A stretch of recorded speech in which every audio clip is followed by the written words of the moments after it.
지역 복음화를 위한 평신도 말씀 운동 시간입니다. 우리가 계속 구역 공과를 하는데 구역 공과라는 것 자체가 이제 뭐 이렇게 대단한 어떤 깊은 내용 설교를 하는 시간이 아니라 우리가 구체적으로 삶 속에서 일어나는 어떤 문제와 사건, 또 한 주간에 여러 가지 일들이 있죠.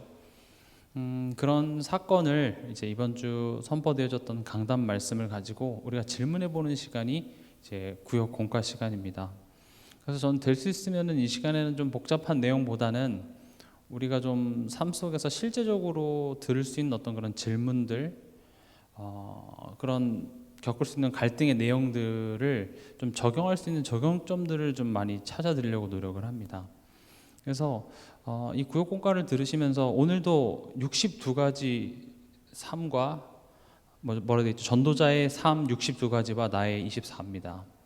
여러분들이 혹 구역 공과를 하시면서 전도자의 62가지를 설명하시려고 하면 한 가지씩 1분씩만 설명을 해도 62분이 걸립니다. 그러니까 그걸 다 설명하면 물론 좋겠지만 그걸 다 설명을 잘 못해서 문제가 오는 것도 아니고 그걸 또 몰라서 그러는 것이 아니라 실제적으로 그걸 알지만 내 삶 속에 그런 것들이 어떤 의미인지 그런 것들 적용이 좀 잘 안 되는 문제거든요, 사실은. 그래서 제가 일부러 오늘 제목도 전도자의 삶 62가지 하면 너무 복잡할 것 같아서 그리스도인의 삶과 나 이렇게 좀 간단하게 정리를 해본 겁니다. 그래서 여러분들이 그냥 이 메시지를 어떤 공부하는 느낌으로 이렇게 배워서 이렇게 전달하면 되겠다 이런 차원이 되는 게 아니라 일단 가장 처음에 나에게 먼저 소화가 돼야 됩니다. 말씀 운동이라는 것은 또 우리가 구역 예배 드리고 이제 여러 사역들도 하고 하잖아요. 그거는 가르쳐서 될 문제가 아니라 내게 소화돼서 내가 이것을 증인으로 설 때 거기에 성령이 역사하시는 것이고요. 지난주에도 말씀드렸다시피 말씀 운동의 진짜 사역자는 성령 하나님이십니다. 그 사람 속에 성령이 있는 것이 맞다면 그 성령께서 그를 깨닫고 인도하게 하시는데 일단 그 사람 삶 속에 여러 가지 소리들이 많으니까 그런 복잡한 소리들을 이 말씀 운동을 통해서 조금 잠잠케 하고 그 성령의 음성에 귀 기울일 수 있도록 도와주는 것이 우리가 하는 일이죠. 그래서 특별히 지금 이 시간만큼은 좀 내게 질문하고 내게 이게 지금 소화가 됐는지를 꼭 확인해 보셨으면 좋겠습니다. 하나님은 절대 내게 소화되지도 않은 것들을 가서 가르치라 이런 식으로 하나님께서는 일을 하지 않으시고요. 나를 증인으로 만드십니다. 증인으로 만든다라는 것은 그게 내게 되어지고 내게 소화되어지고 나로 하여금 그게 답으로 인정된 것을 또 그것이 필요한 사람들에게 전달케 하시는 것이죠. 그걸 반대로 생각해 보면 그러면 하나님께서 지금 내게 주시는 그 문제가 결국 하나님이 나를 어떤 현장으로 이끄실 것인지에 대한 해답도 사실은 거기에 들어 있는 겁니다. 그래서 제가 자주 드리는 말씀 중에 하나가 무엇이 나를 그토록 한이 맺히게 하고 무엇이 나를 눈물 흘리게 하는 그 문제 속에 하나님이 나를 앞으로 이끄실 그 사역의 방향이 또 내가 무엇을 위해 살아가야 되는지에 대한 구체적인 내용들이 사실은 거기에 들어있는 것이죠. 그래서 그런 그림을 가지고 좀 같이 들었으면 좋겠습니다. 오늘 그리스도인의 삶입니다. 우리가 예수를 믿고 그래서 죽어서 천국을 가는 그런 훌륭한 스토리 사이에 삶이라는 것이 들어있습니다. 그래서 그리스도인의 삶은 시작 그리고 끝만 있는 것이 아니라 그 중간에 과정이 있고 끝이 있습니다. 그 시작은 누구로부터 시작이 됐을까요? 시작은 하나님으로부터 시작됩니다. 우린 그것을 은혜라고 부르죠. 성경은 끊임없이 얘기를 합니다. 또 금요 치유전도학교 때도 말씀드렸다시피 시작은 하나님으로부터 시작됐다라고 얘기합니다. 그래서 전도자의 삶, 그리스도인의 삶은요, 내가 그리스도인으로 하나님 자녀로 거듭남, 다시 태어남으로부터 시작이 되어져요. 그래서 우리가 아무리 훌륭한 말을 하고 훌륭한 지식을 가지고 있어도 그리스도인으로 다시 태어나지 않으면 애초에 시작 자체가 안 되기 때문에 우리는 복음을 계속 전하는 것입니다. 그리스도인으로 다시 태어난다는 것은 무슨 말일까요?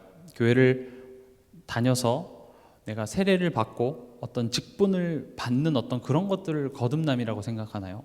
물론 여기 앉아 계신 분은 다 아시겠지만 실제로 우리가 구역 예배를 드리고 사역을 할 때 그 사역 대상자들이 힘들어하고 오해하고 있는 이유가 애초에 이 시작에서부터 오해하고 있기 때문에 그렇습니다. 왜 내가 하나님 믿는데, 내가 교회 다니는데 왜 이런 문제와 아픔들이 계속 찾아옵니까? 라는 질문에 있어서 그게 가타부다 하기 이전에 먼저 그 시작을 올바로 짚어줘야 돼요. 내가 교회 다녀서 하나님 자녀고, 내가 뭐 그냥 어렸을 때부터 그런 문화 속에서 자라서 그게 나를 그리스도인으로 만드는 것이 아니라, 그리스도인이라는 것은 그리스도인으로 다시 죽었다가 태어나야 되는 거예요. 우리가 잘 알다시피 로마서 6장 4절에 보면 예수와 함께 죽고 예수와 함께 하나님의 자녀로 다시 태어나는 것, 그 놀랍고 신비한 일이 내게 이루어졌기 때문에 내가 그리스도인이 된 것이지, 내가 몇 대째 기독교 집안에서 태어났기 때문에 그게 나를 기독교인으로 만들지 않습니다. 부모의 신앙이 지금 갓 태어난 이 자녀를 구원을 보장하지 않습니다. 왜냐? 그렇잖아요.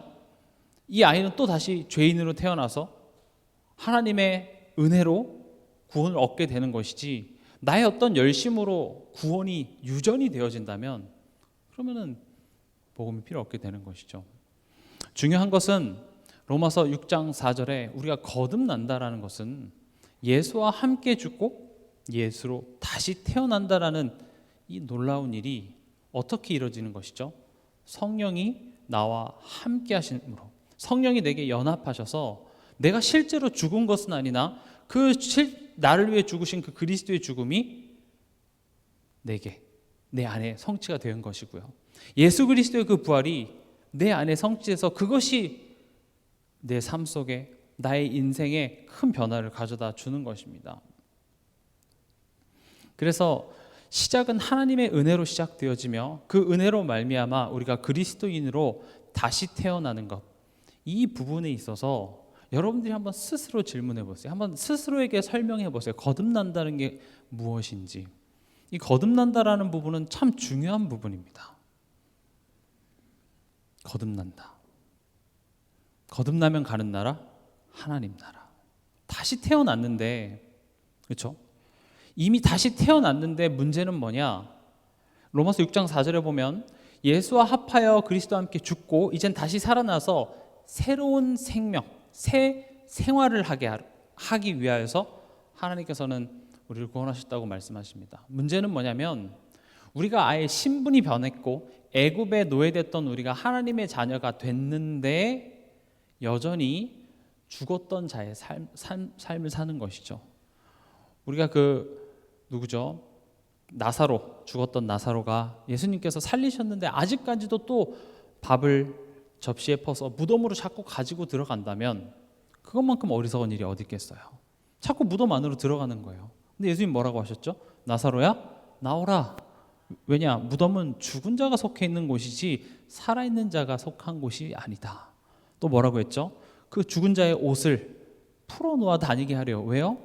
그것은 죽은 자가 입는 옷이지 살아있는 자가 입는 옷이 아니기 때문이다. 살아있기 때문에, 내가 더 이상 죽은 자가 아니기 때문에 무덤에 있을 필요 없고 죽은 자의 옷을 입을 필요가 없는 것이죠. 시작은 거기서부터 시작돼야 돼요. 아, 내가 죽은 자가 아니구나. 내가 거듭난 자구나 라는 것입니다.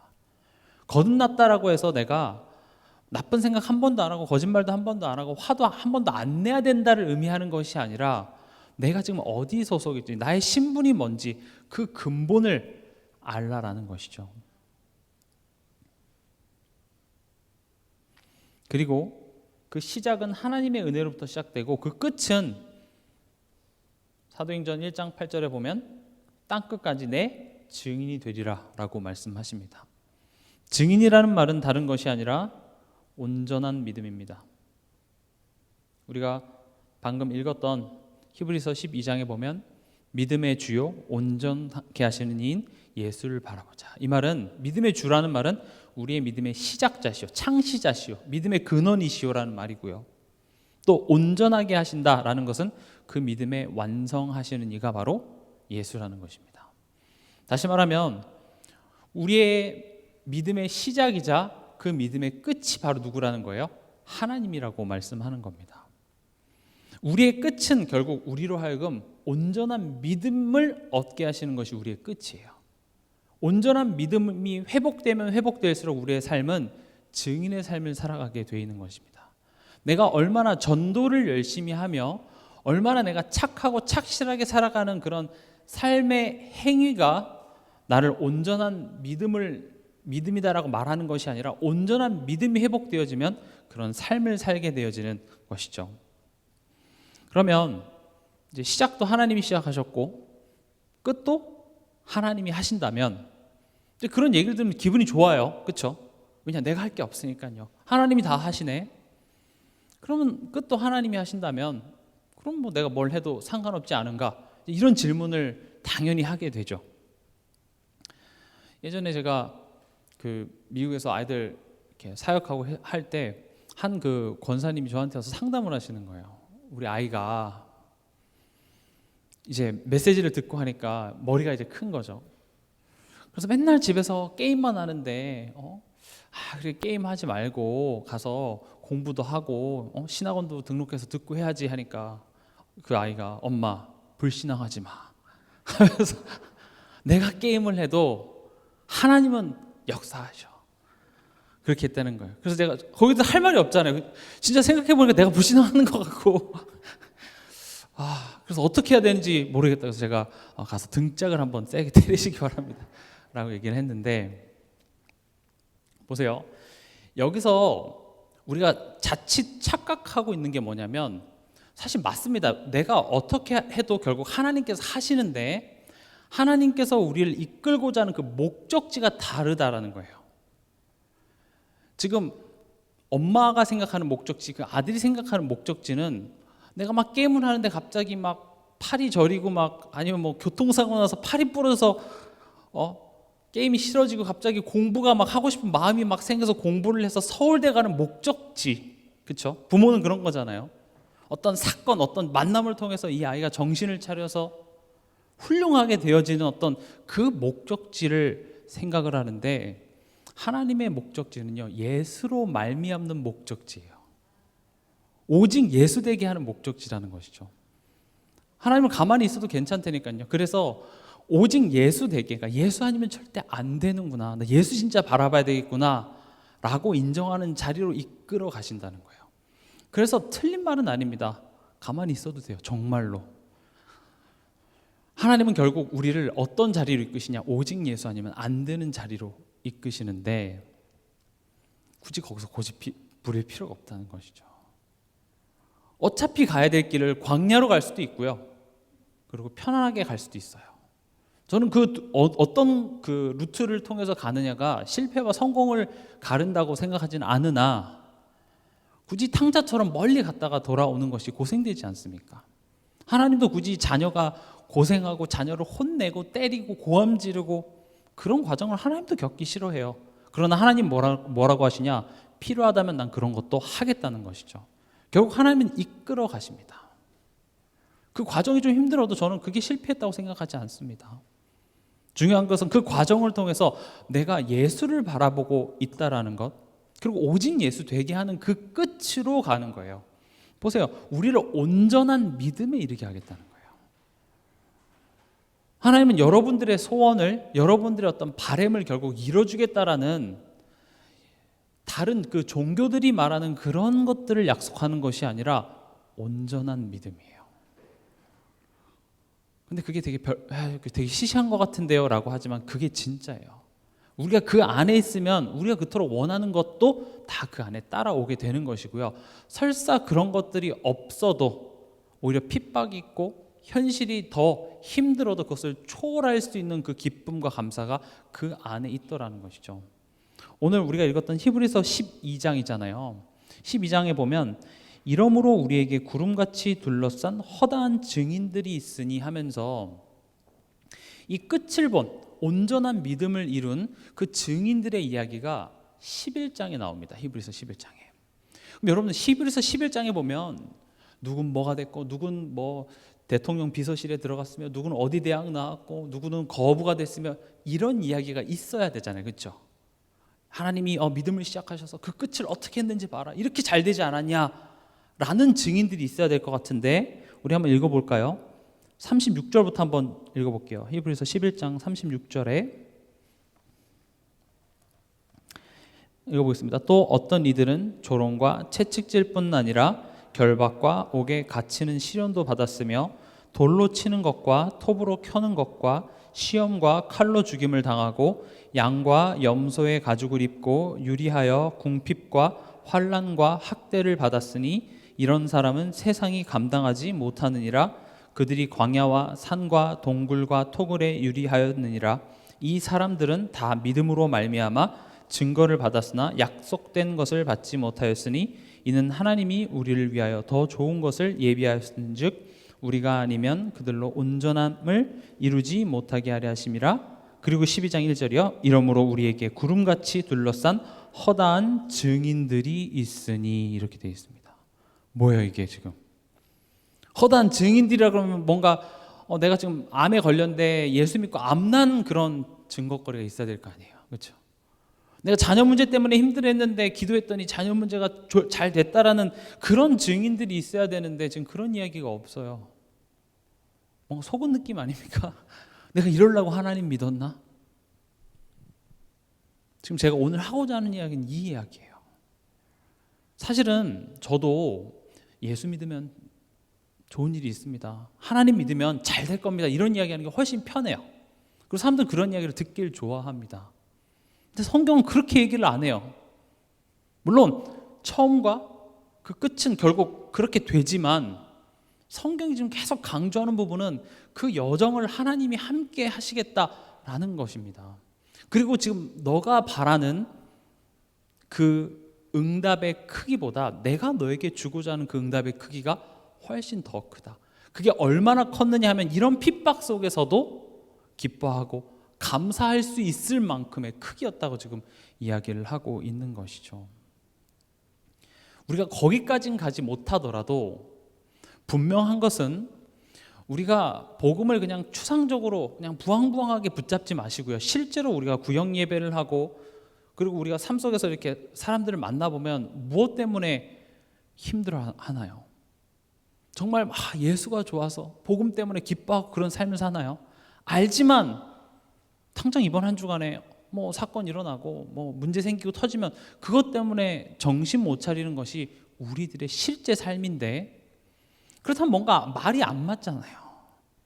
예수가 다 끝냈다고 얘기를 하고 하나님 믿으면 뭔가 잘 될 것 같지 많이 얘기를 하는데 실상 우리가 그렇지 않는데 그럼 지금 거짓말을 하는 건가요? 아니요. 성경을 가만히 보면 그런 우리의 여정들에 대해서 하나님은 얘기를 하고 있고 왜 그런 상황과 사건들을 허락하시는지에 대해서 굉장히 구체적으로 얘기를 하고 있는데 그런 것들 얘기하는 게 듣기가 싫은 거예요. 여러분도 그렇지 않으세요? 병원에 가서 의사가 여러분들이 어디가 뭐 아파서 수술을 해야 되는데 그거를 제가 고칠 수 있습니다라는 그 말을 듣고 싶습니까? 고치려면 굉장히 아플 거예요. 주사도 맞아야 되고요. 째야 되고요. 굉장히 아플 텐데요. 그리고 재활도 받아야 돼요. 재활 정말 아플 겁니다. 절 미워하실 수도 있어요. 그런 이야기 듣고 싶으세요? 듣기 싫죠. 나았다는 이야기 듣고 싶고요. 나보다 더 심한 사람이 있었는데 내가 고쳤다. 이런 이야기하면 좋습니다. 이렇게 되죠. 그래서 이제 그 말만 믿고 어찌어찌 수술을 받았는데 너무 아픈 거예요. 또 의사가 좀 쉴만하면 들어와서 재활한답시고 내 다리를 쭉쭉 찢으니까 막 의사가 밉죠. 재활 받기 싫어요. 아파요. 근데 진짜 중요한 건 뭐예요? 그 과정들이에요. 그 과정들이 진짜 나를 낫게 하는 거예요. 근데 그게 우리의 현실이고 그리고 그 과정들을 하나님 우리와 함께 하시겠다고 성경의 수많은 인물들의 삶을 통해서 우리에게 설명을 하는데 우린 그건 별로 듣기 싫고요. 잘 됐다는 이야기만 듣고 싶은 거예요. 물론 그게 지금 이 고통, 고난이 나쁘다는 게 절대 아닙니다. 우리의 고름난 데, 우리의 상처난 데를 찢고 치유하는, 더 좋게 만드는 하나님의 방법인데 우린 그거 싫은 거예요. 치료는 받기 싫고 그러나 나아지고는 싶고. 그게 얼마나 갈등이 되겠어요. 이 병원 오면 낫는다면서요. 근데 주사 줄 때 못 나요 나한테. 이러고 있으면 나을 수가 없는 거죠. 이게 실제 이 구역 예배라든지 삶의 우리 성도들 간의 포럼 속에서 이게 이해되어지고 해석되어지고 포럼되어지는 게 필요합니다. 그렇죠? 그래서 때로는요, 우리가 그런 교제 속에서도 정답, 이게 맞다, 이렇게 돼야 돼, 왜 복음 못 누렸네, 된다 안 된다를 가지고 얘기하지 마시고요, 지금 하나님께서 치유하시는 그 과정 속에 하나님의 일하심을 우리가 기대해주고 기도해주고 기다려줄 수 있어야 됩니다. 내가 그것을 보면서 막 비판하고 정죄한다는 것 자체도 지금 나도 치유가 필요한 한 사람이고요. 그런 흐름들이 우리 교회 안에서 성도들 간에 일어나야 돼요. 대부분 교회 안에서 왜 포럼, 이렇게 제가 요즘 보니까 포럼을 그렇게 좋아하진 않더라고요. 부담스럽기도 하고, 또 뭔가 말하면 내가 들킨 것 같고, 잘못 말했다가 막 여기저기서 막 정답을 막 찔러대니까 정신 못 차리는 것 같고. 근데 포럼은 그런 게 아닙니다. 서로를 위해서 같이 기도해주고, 또 이 사랑에 내가 받은 그 은혜의 풍성함을 같이 나누고, 그런 과정 속에서 서로가 서로에게 힘이 되어지는, 동역이 되어지는 어떤 그런 모습들이 나와야 되는 것이죠. 그래서 저는 이 시작 중요합니다. 또 그 끝도 중요합니다. 그러나 우리가 말씀 운동을 통해서 진짜 하고자 하는 것은 이 과정입니다. 하나님이 시작을 하시고 바로 끝장을 봐버리면 참 좋지 않겠어요? 근데 하나님은 그렇게 하지 않으세요. 하나님의 방법은 이 과정을 하나님께서 함께 가시겠대요. 시작도 하나님이 하셨고, 그렇잖아요. 시작에 대해서 우리가 할 수 있는 것은 아무것도 없습니다. 그렇죠? 그리고 결국 그 끝은요, 언제가 끝이죠? 예수님 오시는 날이 끝이에요. 끝은. 그럼 시작과 끝에 대해서는 우리가 할 수 있는 것이 없는데, 하나님은 그것을 내 안에 하나님 나라를 이뤄가시는 방법을 나와 함께 하시겠대요. 그래서 굳이 성령으로 내 안에 나와 함께 하셔서 나의 삶을 함께 살아가시면서 나를 조종하시는 것이 아니라 말씀으로 나를 치유하시고 깨닫게 하시는 거죠. 조금 늦게 가더라도 얼마나 빨리 가냐, 얼마나 완벽하게 하느냐가 하나님에겐 관심 있는 것이 아니라, 왜냐? 하나님 결국 끝을 낼 수 있어요. 그러나 그 과정 속에서 지금 하나님이 뭔가 전달하고자 하는 것이 있다는 것입니다. 보세요. 시작, 과정, 끝. 지금 이게 지금 62가지 삶의 내용이거든요. 지금 그거 설명하려고 하는 거예요. 보세요. 우리가 138 이렇게 얘기하잖아요. 그럼 사도행전 1장 1절이 뭐예요? 그리스도잖아요. 시작은 그리스도로 시작해서 결국 그 끝은 뭐예요? 증인이 되게 하는데 그 방법이 뭐예요? 하나님 나라예요. 내 안에 하나님 나라를 이루겠대요. 그 하나님 나라라는 것은 어떤 죽어서 갈 그런 천국의 개념, 그냥 무슨 일이 있어도 그냥 미친 사람처럼 헤헤 막 기분 좋은 그런 개념이 아니라, 하나님이 지금 내 삶에 함께 하셔서 하나님 나라를 이뤄가시는 그 여정을, 시작은 하나님이 단독으로 일방적으로 하셨고 그 끝도 하나님께서 하실 것이나, 그 과정 속에서 내가 너와 함께 연합을 이뤄서 같이 걸어가겠다고 얘기를 하는 거죠.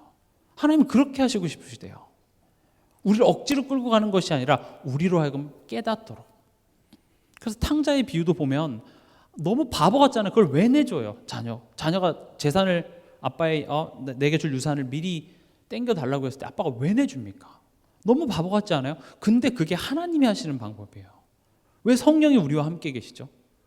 함께 계신다는 말은 좋은데 왜 함께 계시는지 한번 질문해 보세요. 바꿔버리면 되잖아요. 하나님 능력이 부족하나요? 하나님이 비대면으로는 힘드셔서 우리 속에 이렇게 들어오셔서 대면으로 하시는 것인가요? 아니잖아요. 하실 수 있어요. 오늘이라도 하나님께서는, 오늘 저녁이라도 여러분들을 180도 뒤집어 엎으실 수 있는데도 불구하고 그렇게 하지 않으시고 성령으로 굳이 불편하게 말도 안 듣는 우리들의 마음속에 찾아 들어오셔서 얼마나 말을 안 들었으면 성령이 탄식을 한대요. 왜 하나님이 탄식하시죠?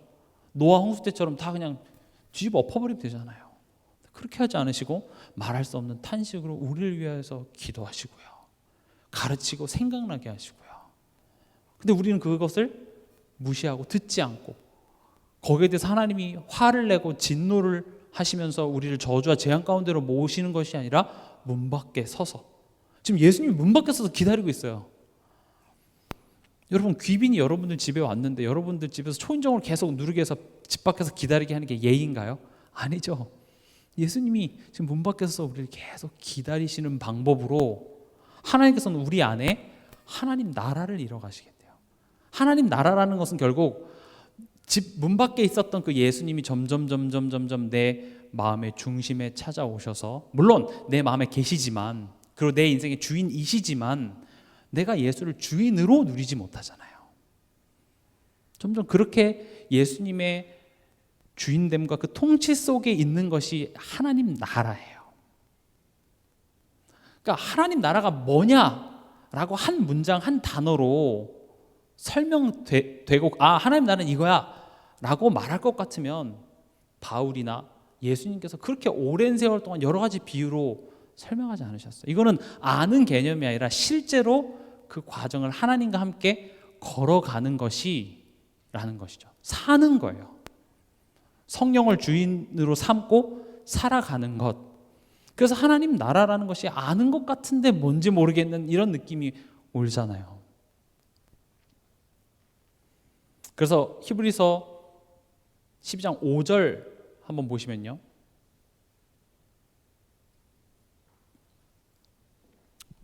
5절 중간부터 보면 내 아들아 주의 징계하심을 경히 여기지 말며 그에게 꾸지람을 받을 때에 낙심하지 말라. 주께서 사랑하시는 자를 징계하시고 그가 받아들이시는 아들마다 채찍질 하심이라 하였으니 너희가 참음은 징계를 받기 위함이라. 하나님이 아들과 같이 너희를 대우하시나니 어찌 아버지가 징계하지 않는 아들이 있으리요. 징계는 다 받는 것이거늘 너희에게 없으면 사생자요 친아들이 아니니라. 이렇게 8절까지만 보겠습니다.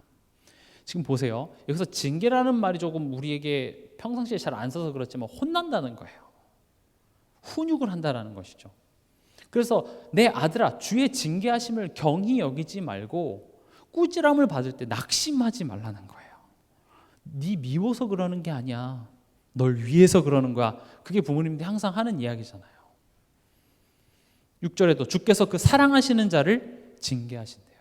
혼낸다라는 것, 엄마가 등짝을 때린다는 것, 그게 사실 뭐의 표현이죠?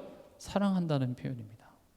하나님의 나라를 이뤄가는 방법 자체가 내가 원하는 대로 하나님 나 이거 해주세요 하면 그거 주고, 내가 이렇게 바뀌었으면 좋겠습니다 했을 때 상황이나 저 사람이 막 싹싹싹 바뀌어주는 게 하나님 나라가 아니라 하나님은 나를 온전케 하시겠다는 거죠. 그것이 매를 들어야 된다면 매도 나는 들겠다라고 얘기를 하는 거예요.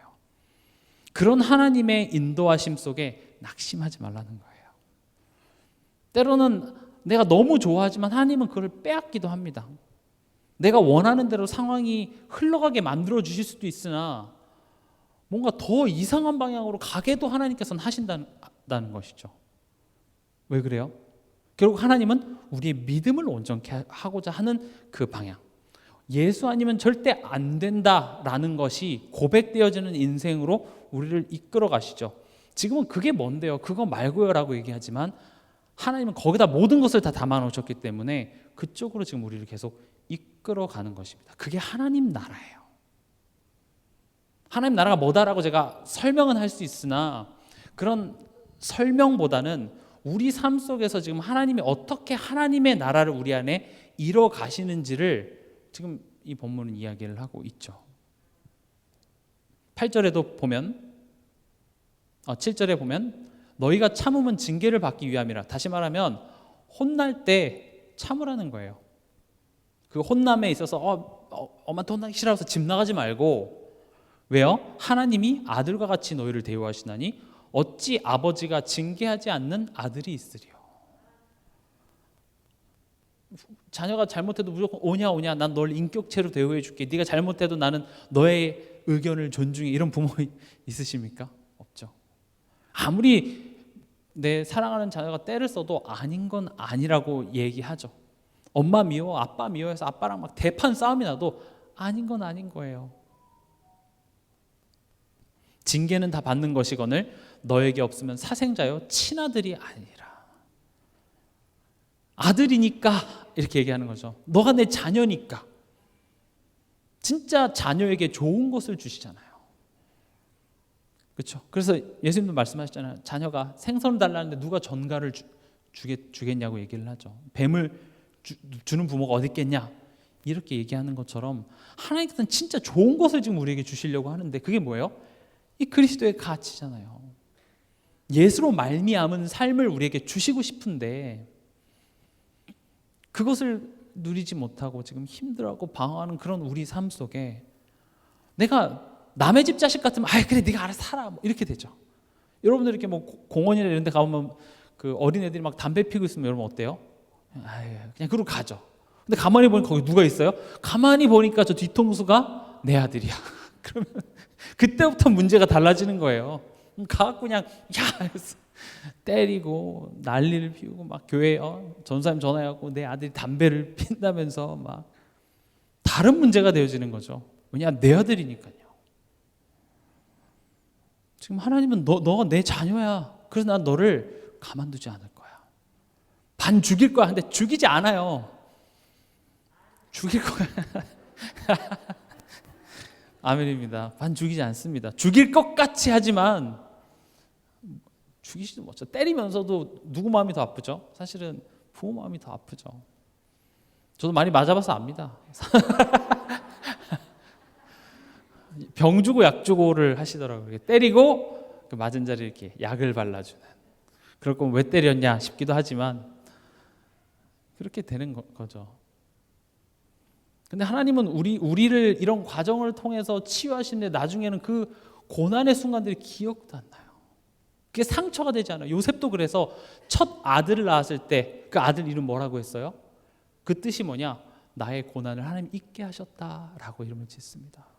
그게 어떻게 잊을 수가 있어요? 그렇죠? 자기 형들이 나를 배신해서 애굽에 팔고 노예가 돼도 힘들어 죽겠는데 거기서 성범죄자로 오해를 받아서 감옥에 들어가서 그 개고생을 했는데 하나님 그걸 잊게 하셨대요. 국무총리가 돼서 그게 잊어졌나요? 아니에요. 하나님이 잊게 하셨어요. 알았어요. 하나님이 나를 그렇게 만들어 가신다는 걸 알았어요. 하나님이 나에게 매를 들었는데 그 매가 나를 고생시키기 위함이 아니라 나를 사랑하셔서 그 사랑의 매라는 걸 알았기 때문에 결국 그것 때문에 내가 이 자리에 와 있다는 걸 알고 있기 때문에 그런 오해가 싹 다 풀린 것이죠. 하나님이 지금 이끌어가고 계셨구나. 이게 믿어지니까 내가 왜 이런 가정에 태어나서 이런 사람 만나서 이런 개고생을 했나 싶었는데 보니까 다 모든 것이 합력하여 선을 이루는구나 라고 인정이 되니까 기억이 나지가 않아요. 상처가 아니에요. 감사죠. 다른 사람들 불신자들이 봤을 땐 고생했구나라고 얘기하죠. 우린 고생이 아니었어요. 그 여정 한 걸음 한 걸음이 얼마나 즐거웠던 순간인지 기쁘죠. 좋죠. 주와 함께 길 가는 것 즐거운 일 아닌가. 치유하시는 하나님이십니다. 근데 문제는 우리는 이 치유하는 과정을 가고 싶지가 않아요. 쉽게 가고 싶죠. 그래서 그 쉽게 가기 위해서 우리는 때로는 영적 방황을 하기도 하고 때로는 거짓말을 하기도 하고요. 거짓말이라는 것 자체가 도의적으로 잘했다 잘못했다는 개념이 아니라 지금 내가 이 상황을 진실하게 대했을 때 일어날 그런 상황과 어떤 벌어질 일들이 두려워서 그냥 돌아가겠다는 게 거짓말이죠. 하나님은 절대 그렇게 대충 덮고 여러분들의 상처난 부분, 골마 터진 부분들을 그냥 대충 덮고 이건 나쁘니까 그냥 이건 그냥 덮고 가자. 하나님은 절대 그렇게 안 합니다.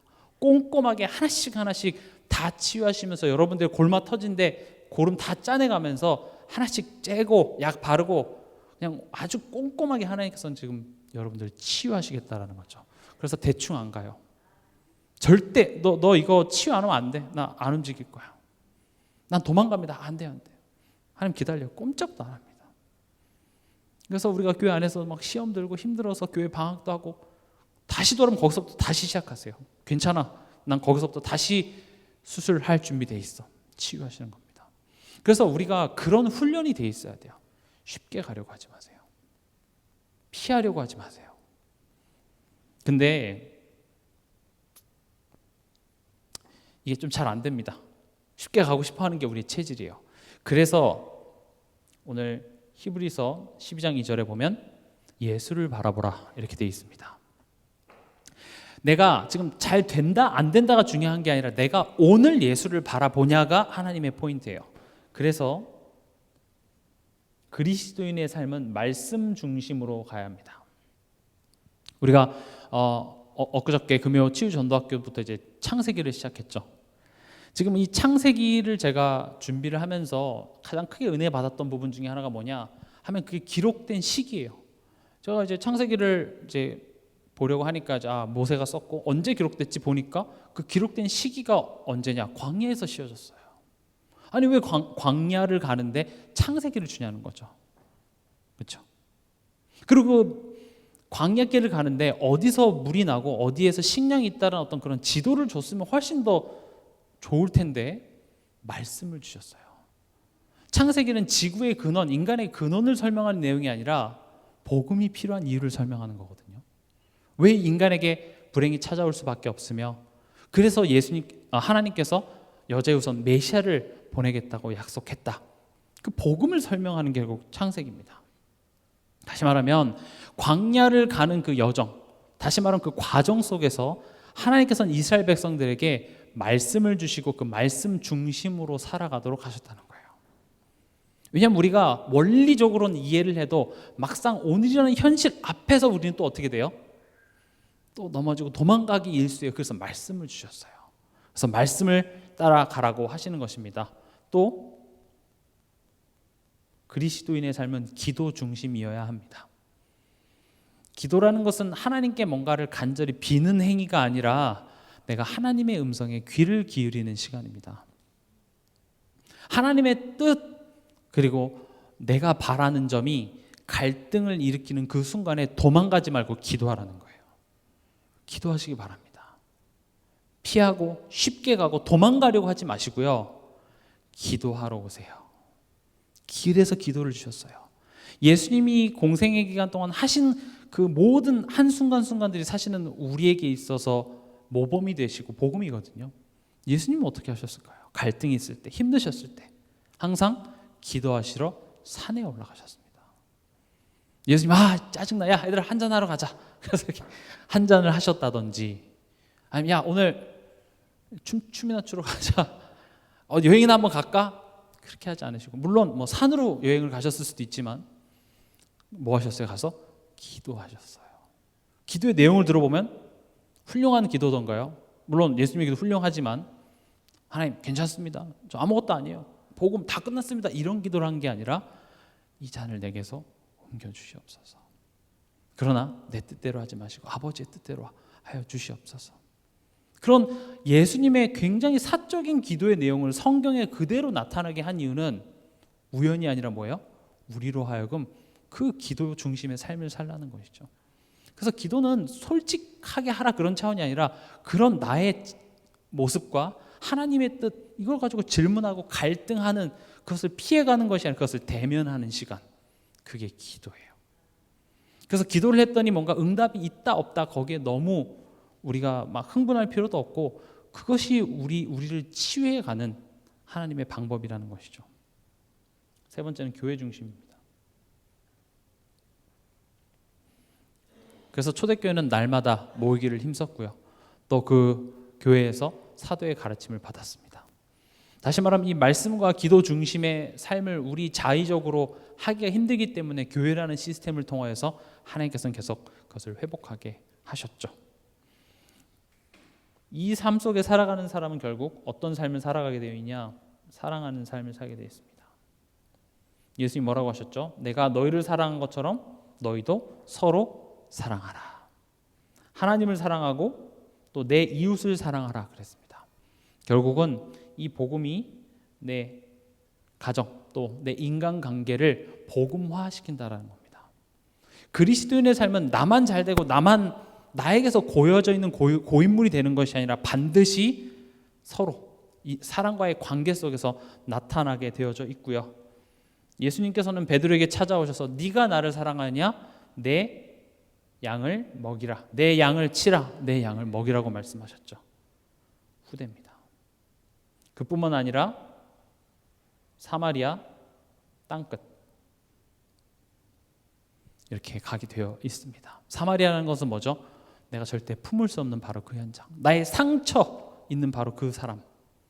땅끝은 정말로 우리가 전 세계를 의미하는 것이겠죠. 결국 이 그리스도인의 삶은 세상을 사랑하는 삶의 모습으로 나타나지게 되어 있습니다. 그래서 여러분들이 세상을 바라보면서 정죄하고 비판하는 시선으로 바라보는 것이 아니라 사랑할 수 있는 그 힘을 하나님으로부터 얻길 바랍니다. 뉴스를 바라보시면서 쯧쯧쯧 거리지 마시고 기도하시기 바랍니다. 아, 이런 세상을 위해서 하나님이 나를 부르셨구나. 그 은혜가 지금 저 사람에게도 복음 몰라서 전쟁, 가난, 기근에 지금 허덕이는 이 세상에 이 복음 전하라고 나를 부르셨구나. 은혜입니다. 결론입니다. 우리가 오늘 읽었던 본문 히브리서 12장 1절에서 2절 보시면 이러므로 우리에게 구름같이 둘러싼 허다한 증인들이 있으니 모든 무거운 것과 얽매이기 쉬운 죄를 벗어버리고 인내로서 우리 앞에 당한 경주를 하며 이렇게 되어 있습니다. 여기 보면 죄를 벗어버리고 인내로서 우리 앞에 당한 경주를 하라 이렇게 되어 있습니다. 그 방법이 뭐예요? 2절에 믿음의 주요 온전케 하신 이인 예수를 바라보자. 그는 그 앞에 있는 기쁨을 위하여 십자가를 참으사 부끄러움을 개의치 아니하시더니 하나님 보좌 우편에 앉으셨느니라. 그래서 우리가 하는 것은 지금 우리 앞에 당한 경주를 하라고요. 지금 우리를 얽어매기 쉬운 무거운 것과 얽매기 쉬운 이 죄를 벗어버리는 것인데 내가 막 죄 벗어야지, 내가 열심히 참아서 이 경주를 해야지가 아니라 예수를 바라보는 경주입니다. 그 예수를 바라봄 속에서 나의 이런 허물과 나의 각인 뿌리 체질들이 벗어지고 또 지금 오늘 내 삶 속에 현실에 있는 그런 문제 앞에서 어떻게 해야 될 바를 모를 때 예수를 바라보는 것이 지금 성경이 요구하고 있는, 하나님이 요구하고 있는 믿음의 경주라는 것입니다. 하나님께서는 그 과정을 우리와 함께 하시면서 우리 안에 하나님 나라를 이뤄가시는 그 과정을 하나님은 기쁘게 보세요. 내가 너와 함께 하기 위해서 내가 원하는 자들을 부르셨다고 돼 있죠. 그거 하고 싶으신 거예요. 내가 너의 하나님이 되고 내가 너의 그리스도가 되고 너가 그것을 참으로 깨달아서 그 안에서 너가 기뻐하고 평안함을 누리는 것. 그러다가 영원한 천국으로 오는 것. 그 끝은 내가 이미 정해놨으니 너가 그거 누리다가 내게 오렴. 하나님 말씀하시는 것입니다. 이것이 그리스도인의 삶과 나입니다. 제가 그 전도자의 삶 62가지를 지금 이렇게 쉽게 설명을 한 거예요. 결국 이거를 구체적으로 나누다 보니 이게 62가지나 돼버린 것이지 사실 이 내용이거든요. 그래서 여러분들 이번 한 주간 동안 이 내용을 62가지를 다 설명하려고 하지 마시고요. 그냥 이 내용을 여러분들이 내게 먼저 소화를 시키세요. 아, 그렇구나. 내가 그 믿음의 경주를 지금 하고 있구나. 내가 지금 그 과정을 가고 있구나. 그 과정이라는 것이 녹록치 않을 때도 있고, 왜냐 나의 것이 무너지기 때문에 아픕니다. 그럼 그 아플 때 그걸 내가 힘있게 이겨내면 좋겠으나 우리는 힘이 없어요. 그래서 우리는 어떻게 해요? 예배드리러 오잖아요. 말씀 붙잡잖아요. 내가 뭐가 답인지 모르기 때문에 도망가는 게 아니라 기도하러 오잖아요. 그렇다면 우리가 교회 안에서 또 그렇게 힘들어하는 우리 구역 식구들을 바라보면서도 왜 못하냐, 왜 저거밖에 못하냐 이런 게 아니라 기다려줄 수 있는 거예요. 이 사람의 영혼에 말씀이 들어갈 수 있도록 내가 할 수 있는 그런 작은 헌신들, 기도, 또 우리 가정 안에도 이 복음, 이 교회 안에 이 말씀 흐름 안에 못 들어오는 나의 가정들을 바라보면서도 같은 마음을 가지고 있는 것이죠.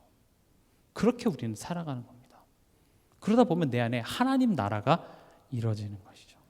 이번 한 주간도 하나님 나라의 축복을 누리는 모든 성도 여러분 되시기 바랍니다.